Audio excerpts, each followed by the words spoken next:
Butterfly and the Crane present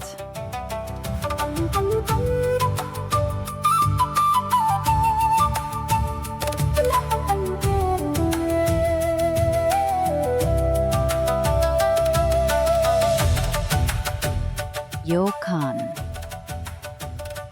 Episode 1: The Great Fool.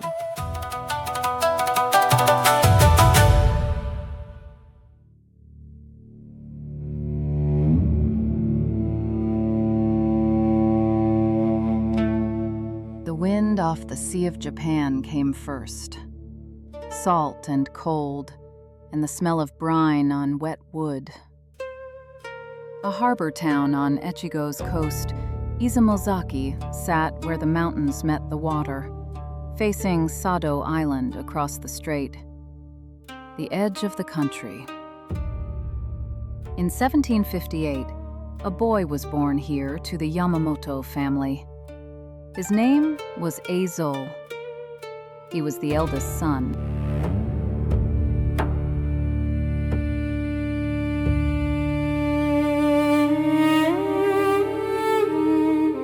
Eizo's father, Inan, was the village headman. He settled disputes between fishermen, kept the ledgers, served as priest at the local shrine. At night, when the work was done, Inan wrote haiku. 3 roles in one man: priest, judge, poet. Eizo watched him come home from an execution with ink still under his fingernails from the morning's poems.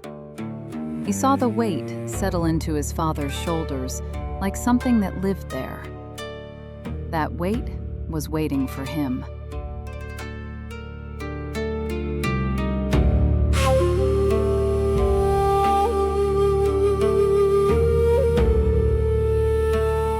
The townspeople called him Hiru Andon, a paper lantern lit in daylight.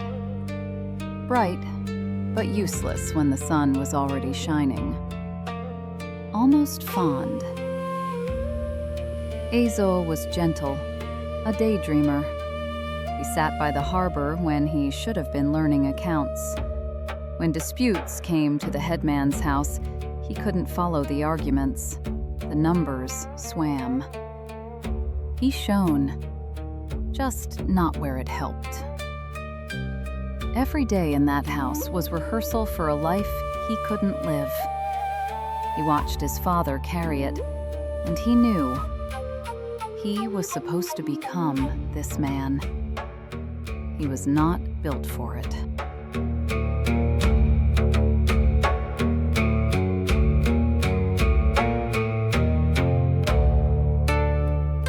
At 17, Eizo walked to Kōshō-ji, a small Soto Zen temple near home, and asked to be ordained. The first foolish thing. He gave up the headman's seat, the family name, the inheritance. The word for what he did was steru, not left, not departed, but abandoned. And he didn't walk to the temple. He ran.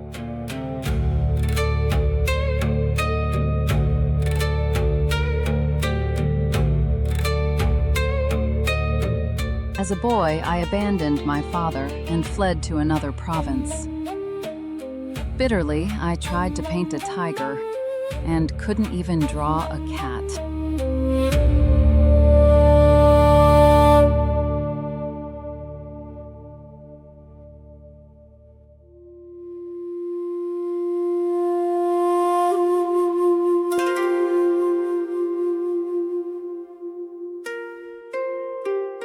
Kōshō-ji sat in the hills near home, a small Soto temple. For the first time, Eizo knew what to do with his day. Wake before dawn, sit zazen, sweep the paths while mist hung in the trees, eat in silence, holding his rice bowl with both hands. The routine that would bore most people felt to him like breathing after years underwater. 3 or 4 years there, he learned the forms, how to fold his legs and sit until his knees ached, and then sit longer. Not dramatic years, the foundation before the building. He was no longer Eizo, but he was not yet anyone else.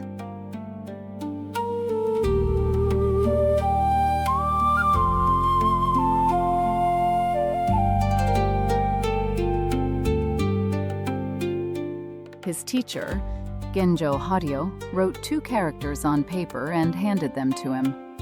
His Dharma name, Ryokan. It meant good and vast, a name given to grow into, a teacher's bet on what a student might become. The boy the townspeople called useless, a lantern lit in daylight, now carried vast in his name. But he had time to grow into that meaning.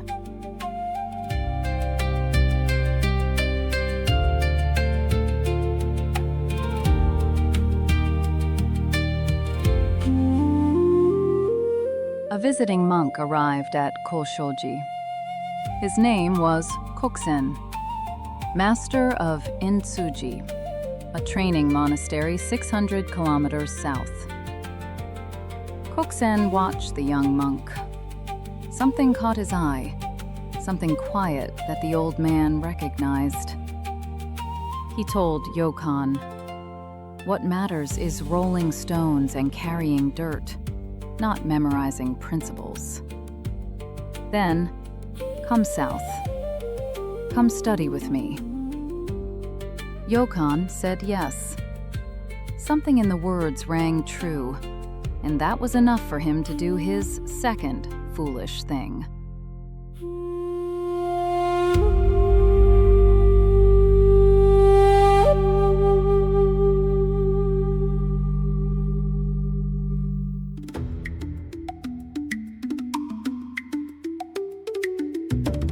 Ryokan and Kokusen walked south through the mountains of Echigo, down the spine of Japan. 600 kilometers on foot, farther than Ryokan had ever known.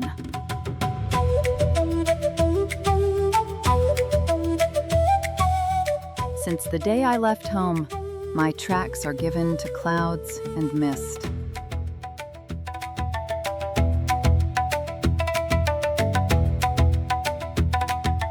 The mountain roads of Echigo were narrow, single-file paths through cedar forests where the air went dark at noon. Ryokan and Kokusen slept in temple outbuildings, under bridges when there was nothing else. They ate what they were given. Some days that was rice. Some days it was nothing. Through Zenkoji, where pilgrims touched a hidden Buddha they could not see. Through Edo, 1,000,000 souls, the loudest city on earth. Ryokan and Kokusen walked through it all. Along the Tokaido to Kyoto, then west through provinces where the dialect changed.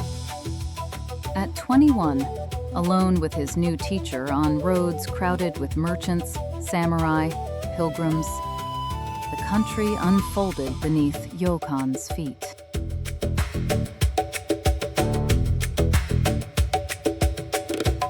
Then the mountains opened. Below him, the Seto, inland sea. Nothing like the rough water he grew up on. This sea was calm and warm, islands scattered across it like stones in a garden. Ryokan stood on the road and looked. He had come from the edge of the country to its heart. 600 kilometers of mountain behind him. Everything he left on the other side.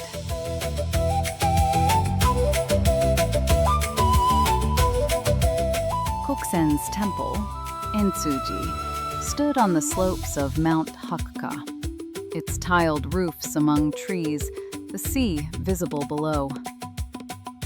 Ryokan arrived. The walking stopped. The silence was sudden after weeks of motion. No footsteps, no road noise, just the temple bell and the wind in the cedars. He set down his pack and breathed.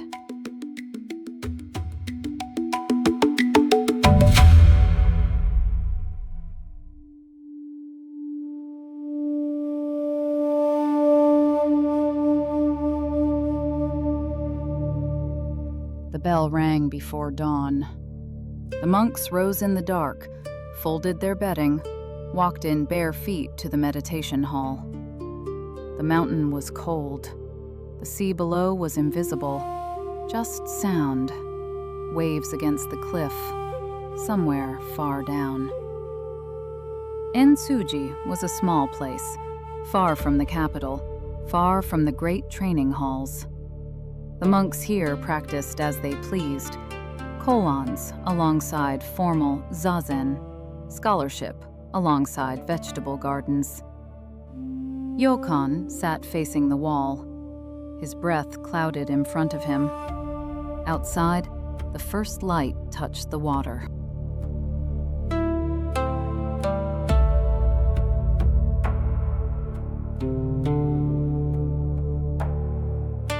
In the library, a monk copied a passage from Dogen's Shobo Genzo, the founder's masterwork, preserved here in manuscript. At Entsu-ji, you didn't study about Dogen. You held his words in your hands. You could see where the brush had hesitated. Down the hall, another monk puzzled over a koan, laughing when the answer dissolved the question. The ninth abbot had composed a collection here, and the monks loved them. And in the vegetable garden, an old monk pulled weeds. He had been there longer than anyone. His hands were dark with soil. The younger monks brought him tea without being asked. He had no title, and needed none.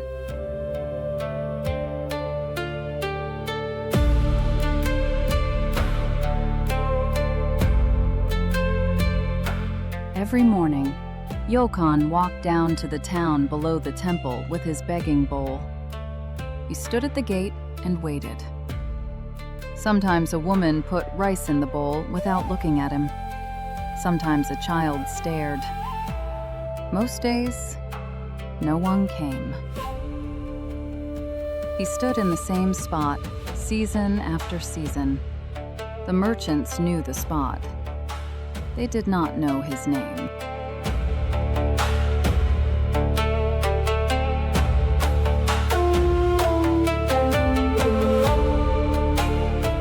Since coming to Entsu-ji, how many winters and springs have passed? 1,000 homes before the gate, not one person knows me. When my robe gets dirty, I wash it with my own hands. When the food runs out, I walk to the town gate. I once read the biographies of eminent monks. A true monk should be poor.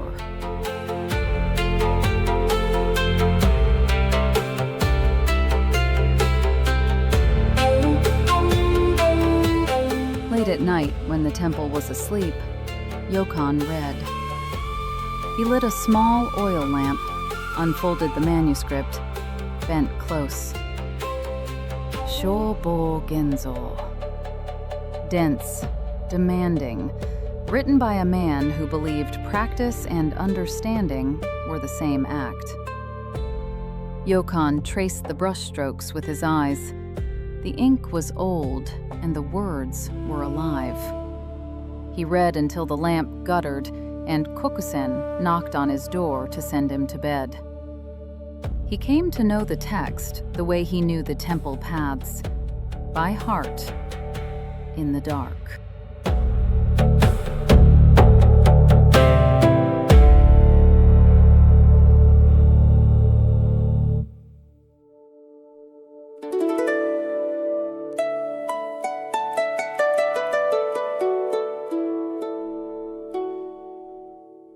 Kokusen was old.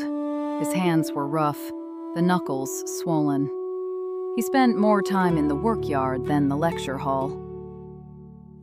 On a cold morning, Ryokan found him in the courtyard, moving stones, not explaining why. The young monk picked up a stone and carried it to where Kokusen was placing them. They worked in silence until the sun came over the mountain. Now Ryokan understood what the old master had meant. Rolling stones and carrying dirt matter more than principles. The words meant Monday. They meant Tuesday. They meant every day of a life where the practice was in the hands. Kokusen lived his wisdom. The difference was visible from across a courtyard. He rarely lectured. He taught by proximity, by silence, by the weight of a stone handed without explanation. Ryokan learned to read the old man the way he had learned to read Dogen, by repetition, by patience, until the meaning settled into his body and stayed.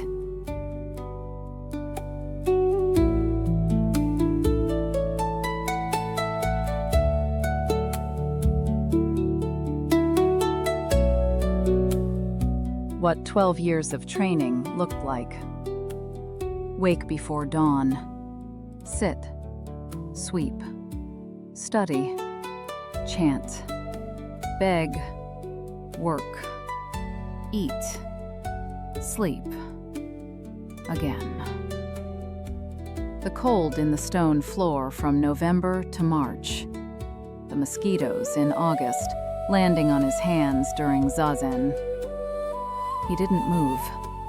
The bell hadn't rung. The same walls, the same faces, the same soup, the same ache in the knees. Year 2 looked like year 1. Year 5 looked like year 2. Somewhere around year 8, something shifted. Not in the routine, in the person doing it. The boredom had been ground down into something else. What was left was just this: the sweep, the step, the breath. The sameness was the training. Kokusen watched. He didn't say much. Sometimes, passing Ryokan in the corridor, he nodded. That nod carried more weight than any lecture.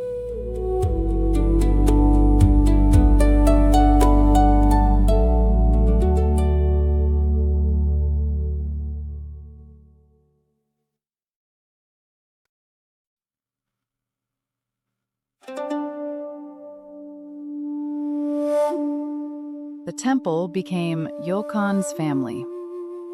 The old monk from the vegetable garden, Senkei, had been at Entsu-ji longer than anyone, 30 years.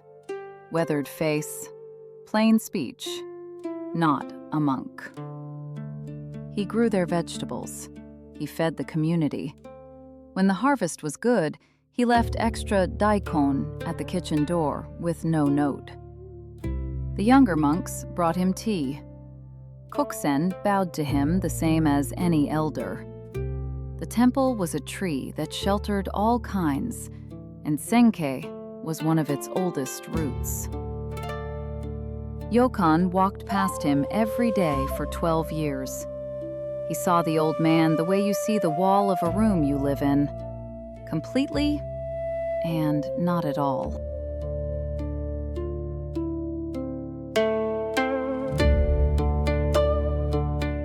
Decades later, Ryokan wrote a poem about the monk he barely noticed.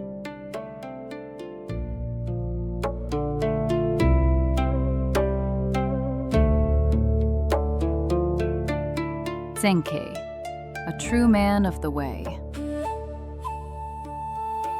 Old face. Plain speech. A stranger. 30 years in Kokusen's assembly. He never sat zazen, never read a sutra, never uttered a single phrase of doctrine. He grew vegetables and fed the community. I saw him then and did not see him. I met him and did not meet him. Now I could not follow his path if I tried.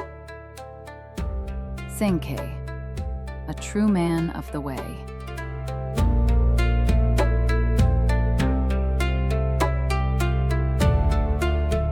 Now I could not follow his path if I tried. Senkei woke before the other monks and walked to his garden in the dark. He knew which rose needed water by touch. In winter, he mended tools by the fire.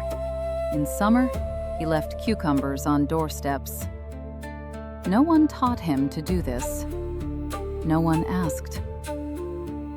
Ryokan had trained 12 years to master a tradition. The man who mastered something deeper grew daikon 20 meters from his window and never once called it practice. That was the lesson Ryokan would spend the rest of his life trying to learn.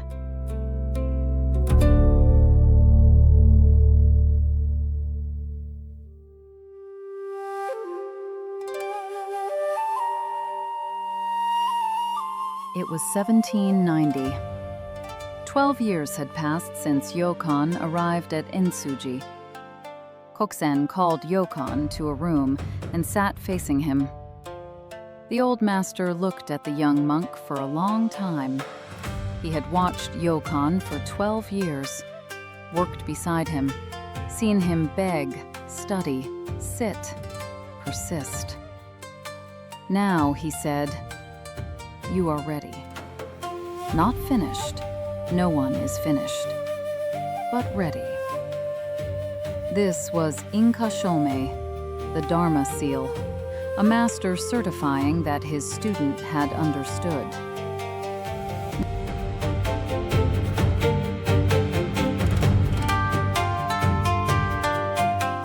Kokusen gave him a name, Taigu, great fool.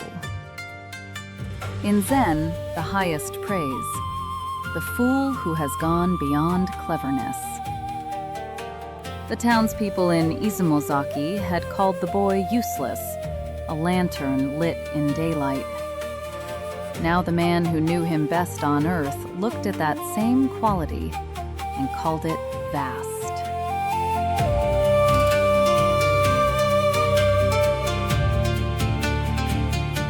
With the name, a gift, a staff of wild mountain wisteria, not carved, not polished, a vine from the mountainside, the only tool a wandering monk needed. And a verse, in Kokusen's own hand. The first character of the verse was Ryong, good. The last was Kan, vast. Ryokan's own name, hidden in the bones of a farewell.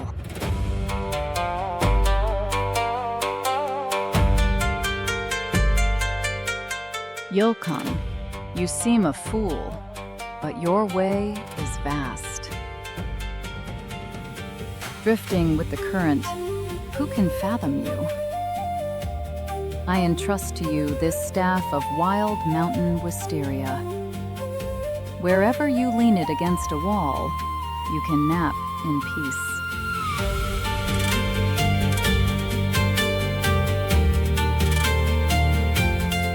Kokusen also gave him a hermitage on the temple grounds, Kakujuan. Ryokan slept there with the door open to the sea. Mornings he woke to the sound of waves and walked to the meditation hall in no particular hurry. He read by lamplight. He tended a small fire.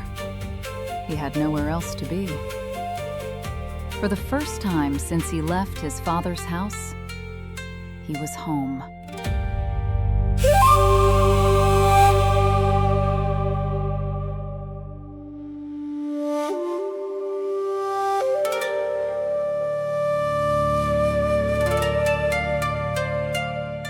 The next year, Kokusen died. Ryokan found the courtyard empty one morning.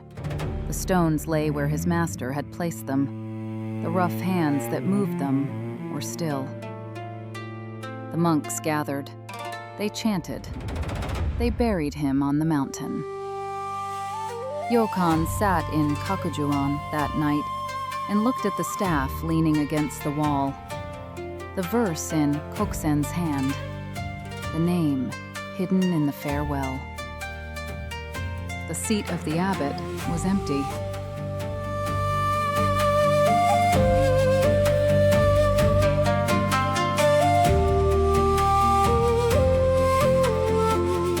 A stranger named Gento arrived to become the 11th abbot. He was a sincere man with a clear vision. Soto Zen returned to its roots, pure Zazen. Nothing borrowed, nothing improvised.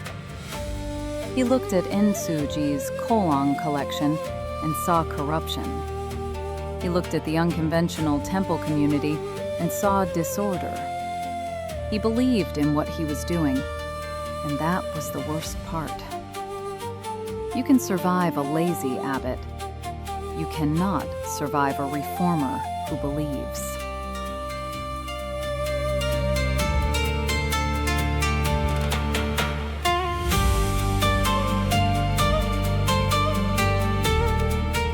The koan collection disappeared from the curriculum.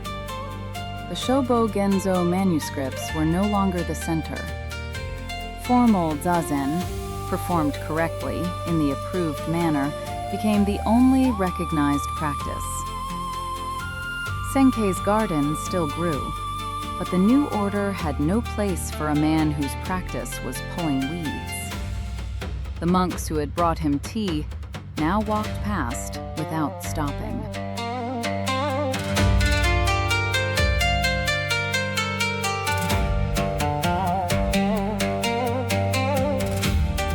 When the great house is about to crumble, one timber cannot hold it up.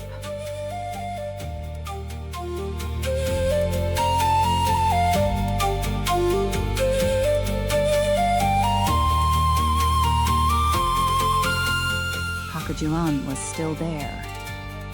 Ryokan's hermitage, his view. The sea below hadn't moved. But the temple around him had become a place he didn't recognize. He looked toward the garden where Senkei had worked for 30 years. The old man was still there, pulling weeds in the cold. But the path from the kitchen to his rose was overgrown now. No one brought him tea anymore.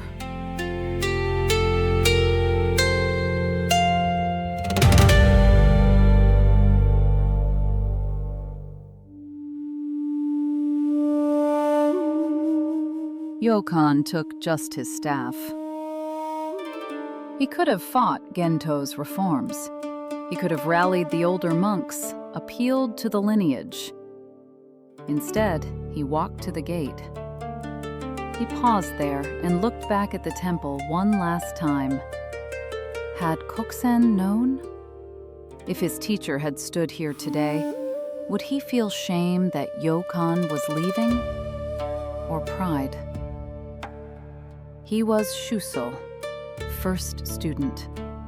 He had a hermitage on the temple grounds. He was one step from full transmission. The temple he had trained in for 12 years was no longer the temple he knew. Gento's reforms had narrowed every corridor. What was left was not his home. Ryokan took the first step and left it all behind.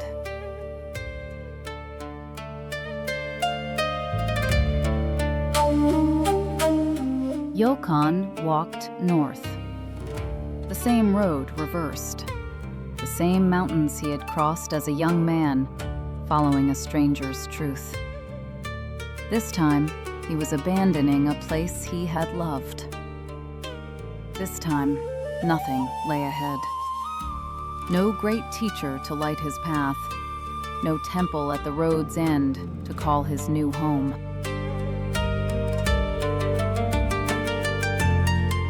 As a boy, I abandoned my father and fled to another province. Bitterly, I tried to paint a tiger and couldn't even draw a cat.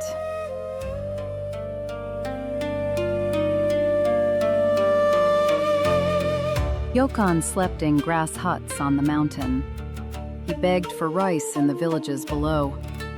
He slept beneath tall pines when the weather was kind. When his robes wore thin, he patched them. He washed in streams. It was a small life, but he had chosen it with open eyes.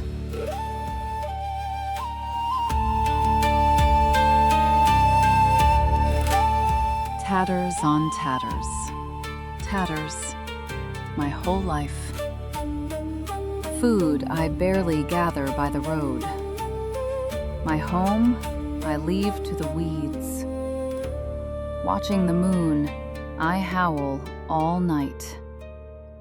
Lost among flowers, I forget to go home.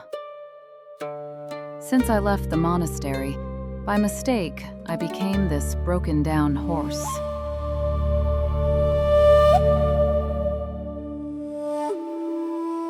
Ryokan's story was not yet over. The Butterfly and the Crane will return for episode 2, Autumn Leaf.